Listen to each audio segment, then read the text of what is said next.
Dulu ada seorang raja dari negara kecil di Eropa. Dia punya ambisi yang besar. Sampai-sampai dia beli sebuah wilayah di Afrika yang luasnya 80 kali lipat dari negaranya sendiri.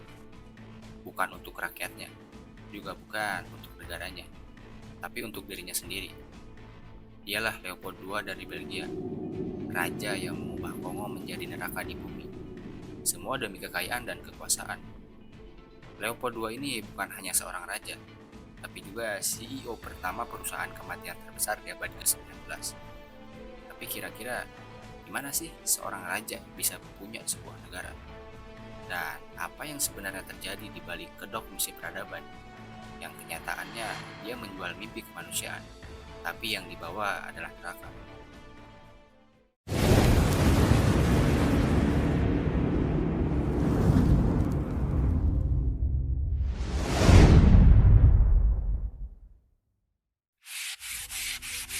Leopold II atau Leopold Louis Philippe Marie Victor.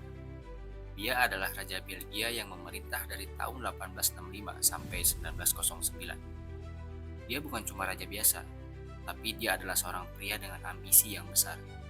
Ya bayangin aja, Belgia waktu itu adalah negara kecil di Eropa, tapi dia punya mimpi yang jauh lebih besar.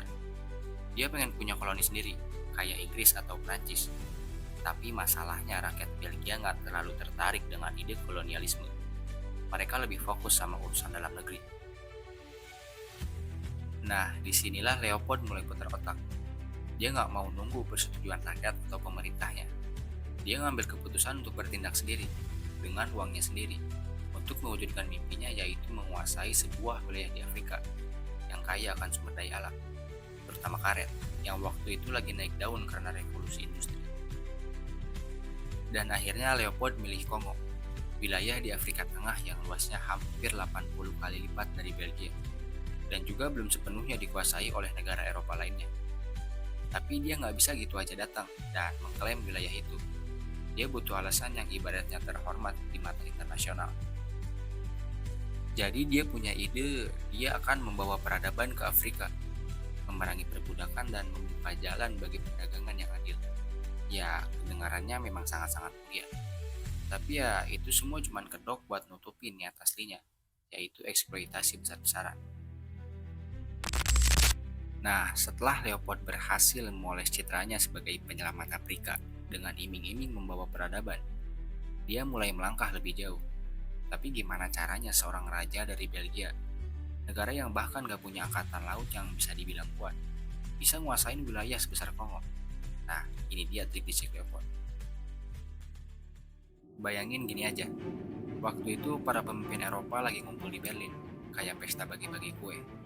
Tapi kue yang mereka bagi adalah benua Afrika.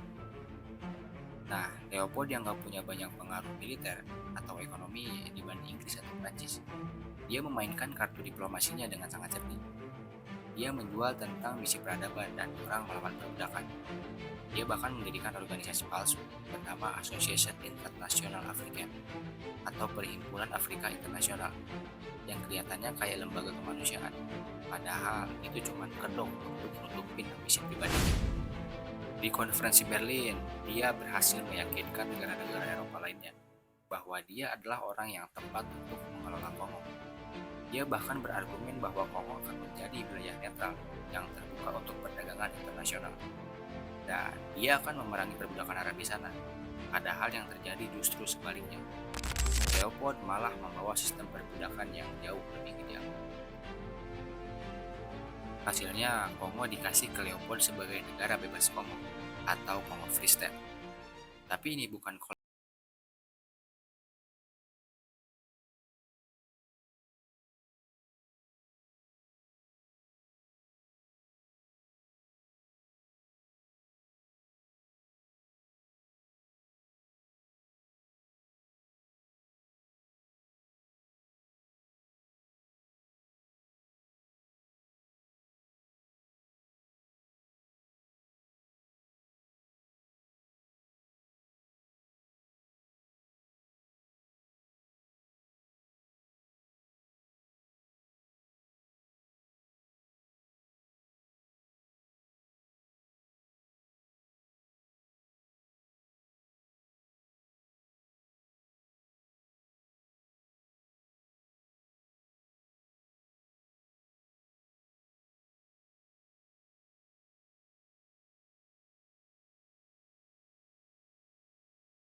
Pertama, mari kita bahas soal karet.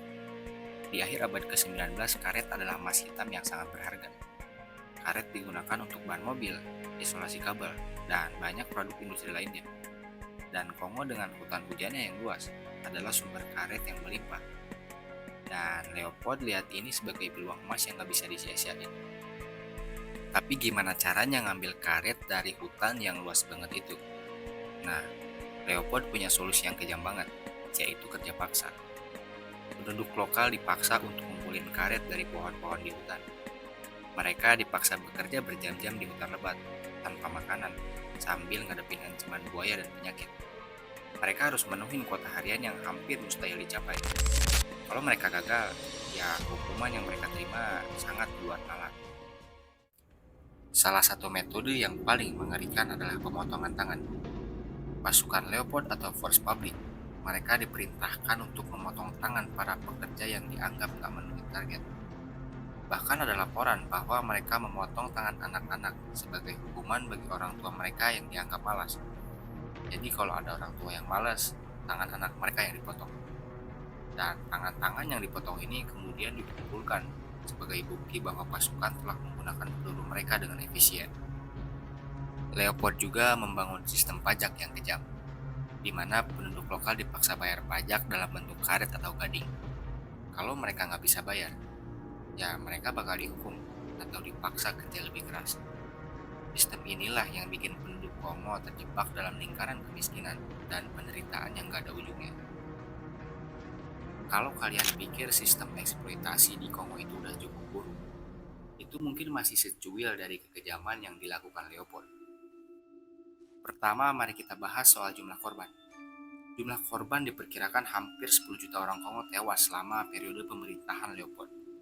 Itu hampir setara dengan populasi Belgia saat itu. Dan ini adalah salah satu genosida terbesar dalam sejarah manusia, tapi jarang banget diekspos. Penduduk Kongo dibantai, mati kelaparan, atau bahkan tewas karena penyakit yang menyebar akibat kondisi kerja yang ekstrim. Tapi kekejaman gak cuman sampai situ aja. Desa-desa yang menolak bekerja atau gak memenuhi kuota karet sering dibakar habis. Penduduknya dibunuh dan diusir. Wanita dan anak-anak sering jadi sasaran kekerasan seksual. Ada laporan tentang pemerkosaan massal, pembunuhan bayi, dan penyiksaan yang sulit dibayangkan. Kongo yang seharusnya menjadi negara bebas, ini malah menjadi neraka di bumi. Ternyata ya sebesar apapun kejahatan itu disembunyikan, pada akhirnya kebenaran itu akan tetap terungkap. Dan di tengah-tengah kekejaman sistem Leopold, muncullah suara-suara yang berani membongkar kekejaman ini ke dunia. Yang pertama ada Edmund de Morel, seorang mantan karyawan perusahaan pelayaran. Dia adalah yang pertama sadar kalau ada sesuatu yang salah. Waktu meriksa dokumen kargo kapal, dia nemuin kejanggalan. Kenapa dari Kongo yang datang karet dan gading, tapi yang dikirim ke Kongo senjata dan amunisi. Ini bukan perdagangan, tapi ini pencurian dengan kekerasan, kata si Morel. Nah, Morel kemudian ninggalin kerjaannya dan jadi aktivis. Dia bahkan mendirikan Congo Reform Association dan mulai membanjiri Eropa dengan pamflet, foto dan laporan tentang kekejaman di Kongo. Yang kedua ada Roger Casement. Dia adalah seorang diplomat dari Inggris yang dikirim untuk menyelidikin kondisi di Kongo. Laporannya yang dikenal sebagai Casement Report tahun 1904 membuka mata dunia. Dia menulis tangan yang dipotong, desa yang dibakar, dan rantai di leher para tahanan. Semua ini adalah pemandangan biasa. Dan pada tahun 1908, di bawah tekanan internasional, Leopold akhirnya terpaksa nyerahin Kongo sama pemerintah Belgia. Ya, walaupun generasi pertama korban mungkin udah nggak ada, tapi trauma kolektif kayak pemotongan tangan, pembunuhan massal, dan perbudakan sistematis tetap hidup dalam ingatan bangsa Kongo. Kongo yang seharusnya jadi negara makmur, di mana tanahnya mengandung emas, belian, kobal, dan bahkan tembaga. Kekayaan yang mampu mengubah nasib suatu bangsa justru malah kayak malapetaka. Sumber daya yang melimpah ini justru menjadi kutukan. Infrastruktur peninggalan kolonial dirancang hanya untuk mengeruk, bukan membangun. Nah, ada yang menarik nih. Kenapa sampai sekarang Kongo yang punya 70% cadangan coltan dunia yaitu bahan baku HP kalian. Punya hutan hujan kedua terbesar di bumi, tambang emas dan berlian, tapi tetap aja jadi salah satu negara termiskin. Ya, ini semua karena sistem warisan kolonial yang sengaja bikin elit lokal jadi kaki tangan asing. Sumber daya alam dikuras habis-habisan, dan bahkan rakyat biasa dibiarin buta huruf. Ngeri banget kan? Tapi ada yang lebih parah. Setelah merdeka pada tahun 1960, Kongo terjebak dalam lingkaran setan. Korupsi elit, intervensi asing, dan perang saudara yang dipicu oleh sisa-sisa politik pecah belah warisan Belgia. Contohnya konflik bersenjata di Kongo sejak 1990-an itu bukan sekedar perang suku biasa.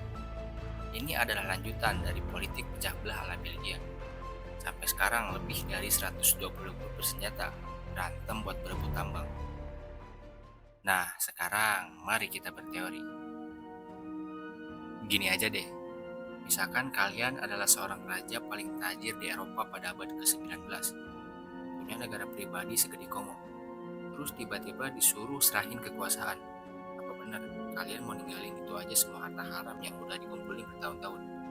Kayaknya nggak mungkin sih. Nah, setelah 23 tahun menjarah Kongo, Leopold ngumpulin emas, berlian, dan karet senilai triliunan. Tapi anehnya setelah dia lengser, kekayaan itu kayak menguap aja. Ada yang bilang sebagian dipakai buat bangun monumen megah di Brussels, tapi sisanya ya nggak ada catatan resminya. Ada rumor kuat bahwa keluarga kerajaan Belgia sampai sekarang masih nyimpen harta haram itu dalam bentuk saham dan properti mewah. Kalau kalian jalan-jalan ke Brussels, lihat nih, kemewahan istana-istana mereka. Ya, itu semua dibangun dari darah rakyat Kongo. Kemudian dokumen yang sengaja dimusnahkan pas mau serah terima kekuasaan ke pemerintahan Belgia pada tahun 1908. Leopold tiba-tiba merintahin pembakaran semua arsip penting. Apa yang dia sembunyiin? Catatan tentang eksekusi massal, atau transaksi gelap dengan pengusaha Eropa, atau mungkin eksperimen-eksperimen mengerikan yang dilakukan terhadap penduduk lokal. Yang jelas, para saksi kunci, termasuk tentara First Public, banyak yang tiba-tiba hilang atau meninggal dalam kecelakaan yang mencurigakan. Semua teori ini mungkin kayak cerita fiksi, tapi bukti-bukti yang tersisa membuat kita harus bertanya-tanya. Berapa banyak lagi kebenaran gelap tentang kolonialisme yang masih sengaja disembunyikan dari pengetahuan publik? Benar nggak sih ada jaringan elit global yang ikut nyimpen harta rampasan Leopold? Tapi menurut kalian, kira-kira kejahatan kolonial kayak di Kongo bisa terjadi lagi nggak di era modern ini? Dengan bentuk apa?